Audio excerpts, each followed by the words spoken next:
जोया एक बहुत ही सीधी सादी और सुलझी हुई लड़की थी। उसका स्वभाव बेहद सरल था और वह हमेशा अपने दोस्तों के साथ मिलजुल कर रहती थी। जोया अपने अब्बू और अम्मी के साथ एक सुखमय जिंदगी बिता रही थी। उसका जीवन बहुत शांत था, न कोई बड़ा ख्वाब, न कोई उलझन, बस एक सादगी से भरी जिंदगी। हर बार जब जोया घर से बाहर बाजार जाती या कोई जरूरी काम करती, उसे महसूस होता कि कोई व्यक्ति उसे दूर से लगातार देख रहा है। वह शख्स हर बार उसी तरह उसे एकटक देखता, मानो कुछ कहना चाहता हो, लेकिन कभी कुछ बोलता नहीं। जोया ने कई बार इस इंसान को देखा था। उसकी उम्र जोया के अब्बू के लगभग थी। जब भी जोया सब्जी लेती या किताबें खरीदती या बच्चों के लिए टॉफियां लाती, वह आदमी कहीं ना कहीं मौजूद होता। उसकी आंखों में कुछ था, एक बात जो कहीं नहीं गई हो, एक जज्बात जो अधूरा रह गया हो। एक शाम जब जोया गांव के बच्चों को ट्यूशन पढ़ा रही थी, अचानक गांव में अफरा तफरी मच गई। किसी ने चिल्लाकर कहा, डाकू आ रहे हैं, सब अपने अपने घर छिप जाओ। गांव के लोग डर के मारे अपने घरों में बंद हो गए। जो बाहर निकली, उसने देखा कि सामने एक डाकू खड़ा था। उसका चेहरा जोया पहचान गई। यह वही आदमी था जो उसे हर बार रास्ते में देखता था। वही निगाहें, वही खामोशी, लेकिन अब वह एक डाकू की वेशभूषा में। जोया उसे देखकर सन्न रह गई, लेकिन उस आदमी ने अब भी उससे कुछ नहीं कहा। वह बस उसे देखता रहा और फिर बिना कुछ बोले चला गया। उस रात जोया का दिल बेचैन हो उठा। उसे चैन नहीं आया। कई सवाल उसके दिल में उठने लगे। अगली सुबह वह अपने पड़ोस में रहने वाले अब्बा जान के पास गई। वह एक बुजुर्ग और समझदार इंसान थे। जोया ने उन्हें सब कुछ बताया। वह निगाहें, वो खामोशी और वो चौंकाने वाला डाकू।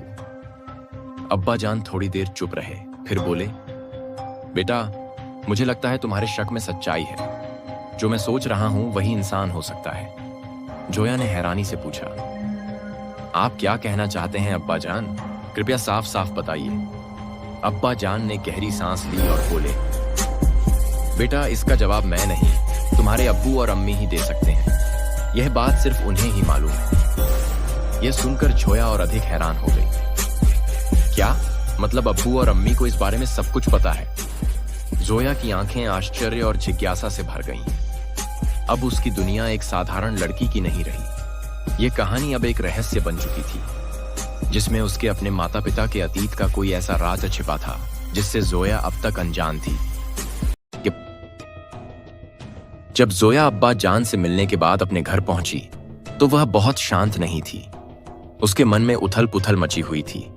वह समझ नहीं पा रही थी कि जो कुछ अब्बा जान ने बताया है, उसके पीछे आखिर सच क्या है। जब वह संतोष भवन में खाना बना रही थी, तो उसने अपनी अम्मी जान से पूछा, अम्मी जान, क्या आपने और अब्बा जान ने मुझसे अब तक कुछ छुपाया है? अम्मी जान यह सुनकर चौंक गईं। उन्होंने थोड़ी देर चुप रहकर कहा, नहीं बेटा, ऐसा कुछ नहीं है। जोया शांत हो गई, लेकिन उसका मन कह रहा था कि कुछ तो है जो उसे नहीं बताया गया। अगर अम्मी जान सच कह रही हैं, तो फिर अब्बा जान ने ऐसा क्यों कहा? यह सोचते हुए वह अब्बा जान के पास गई और वही सवाल दोहराया, अब्बा जान, क्या आपने मुझसे कुछ छुपाया है? अब्बा जान भी हैरान रह गए, लेकिन उन्होंने सख्ती से जवाब दिया, नहीं बेटा, ऐसा कुछ भी नहीं है। तुम कैसी फालतू बातें कर रही हो? जाओ अपने काम पर ध्यान दो। अब जोया पूरी तरह उलझन में थी। कौन सच कह रहा है और कौन झूठ? एक शाम जब जोया गांव में कुछ लेने जा रही थी, तभी उसने देखा कि गांव में वही डाकू फिर से आ गए हैं। इस बार जोया उनके सामने नहीं गई। वह डर कर एक जगह छुप गई। जब डाकू लौटने लगे तो जोया चुपचाप उनका पीछा करने लगी। वह उन्हें एक पुराने तबेले तक फॉलो करती है। वहां जाकर वह देखती, जब तबेले का सरदार वही डाकू जिसे जोया ने देखा था, वही आदमी तबेले के डाकुओं के बच्चों के साथ बैठकर उन्हें अपने अतीत के बारे में कुछ बता रहा होता है। वही बातें जोया चुपचाप सुन रही होती है। और फिर जैसे ही डाकू ने अपनी बात पूरी की, जोया के पैरों तले जमीन खिसक गई। उसके चेहरे पर हवाइयां उड़ने लगीं। ये क्या? ये तो ये तो मेरे परिवार से जुड़ी बात है। डाकू ने अपने अतीत का जो सच बताया था वह जोया की जिंदगी से जुड़ा हुआ था। फिर डाकू वहां लेट गया, शायद विश्राम करने। जोया वहीं खड़ी उसे देखती रही। वह डाकू को इस तरह देख रही थी जैसे कोई पुराना रिश्ता उसे उस तक खींच रहा हो। उसका मन कह रहा था, मुझे क्यों लग रहा है जैसे मैं इस इंसान को पहले से जानती हूं। क्या मेरा इससे कोई रिश्ता है, कोई जन्मों का नाता? वह कुछ समझ नहीं पाई और फिर वापस घर चली आई।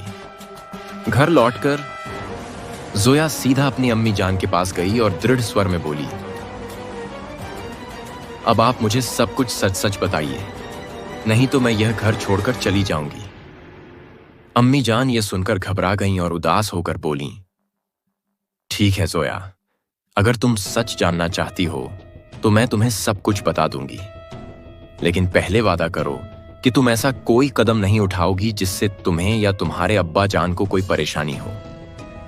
जोया ने कहा, ठीक है अम्मी जान, मैं वादा करती हूं, बस आप मुझे सच बताइए। अम्मी जान ने गहरी सांस ली और कहा, यह बहुत समय पहले की बात है। हम और हमारे गांव वाले सब सुख शांति से अपना जीवन बिता रहे थे। कई सालों तक सब कुछ ठीक ठाक चलता रहा, लेकिन न जाने हमारे इस सुंदर और शांत जीवन को किसकी नजर लग गई। पड़ोसी मुल्कों के राजाओं की नजर हमारे छोटे से देश पर पड़ गई और फिर एक दिन उस दूसरे मुल्क के राजा ने हमारे देश पर हमला कर दिया। पूरे गांव में हाहाकार मच गया, चारों तरफ सन्नाटा छा गया। लोग डर से इधर उधर भागने लगे। उस समय मैं और तुम्हारे अब्बू भी अपने बचाव के लिए प्रयास कर रहे थे। तभी हमने देखा कि उस युद्ध के बीच, जहां दुश्मन के सैनिक हमारे गांव के लोगों पर हमला कर रहे थे, वहीं एक छोटी सी बच्ची जोर जोर से रो रही थी। वो बच्ची मुश्किल से 6 महीने की रही होगी। तुम्हारे अब्बा जान और मैंने उस बच्ची को बचाने का निश्चय किया। मैंने उसे अपनी गोद में उठा लिया और फिर हम किसी तरह वहां से बचकर निकल आए। हमारी तकदीर में अपनी कोई संतान नहीं थी। तभी हमने सोचा क्यों ना इस बच्ची को ही अपनी संतान मान लें। हम दोनों ने उसे दिल से अपनाया। जब हमारे गांव पर हमला हुआ तो गांव के सभी लोग जान बचाकर भाग रहे थे। हम भी गांव छोड़कर एक बहुत दूर के दूसरे गांव में आकर बस गए।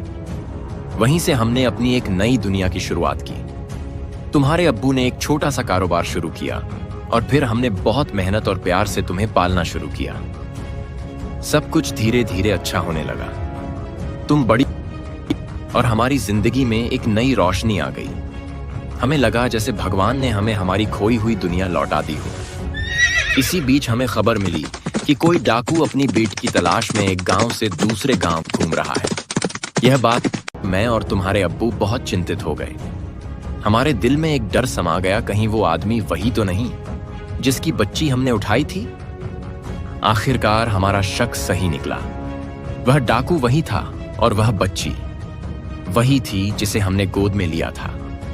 जिस बच्ची को हम अपनी संतान समझकर पालते आए थे, वह किसी डाकू की बेटी निकली। यह सच जानकर हमारे पैरों तले जमीन खिसक गई। लेकिन मेरे बच्ची, क्या हमने कभी तुम्हें पराया समझा? क्या हमने तुम्हें कभी किसी चीज की कमी होने दी? हमने यह तय किया कि हम तुम्हें उस डाकू को कभी नहीं सौंपेंगे।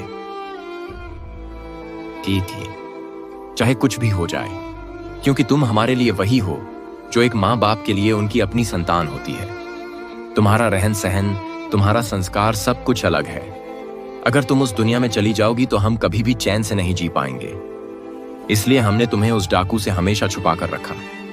लेकिन अब वक्त ने हमें उस मोड़ पर ला खड़ा किया है जहां सच्चाई तुम्हारे सामने है। अब तुम ही बताओ मेरी बच्ची, इसमें तुम्हारे अब्बू और मेरी क्या गलती है? तुम हमें छोड़कर जाने की सजा क्यों दे रहे? अब्बू ये दुहक नहीं सह पाएंगे।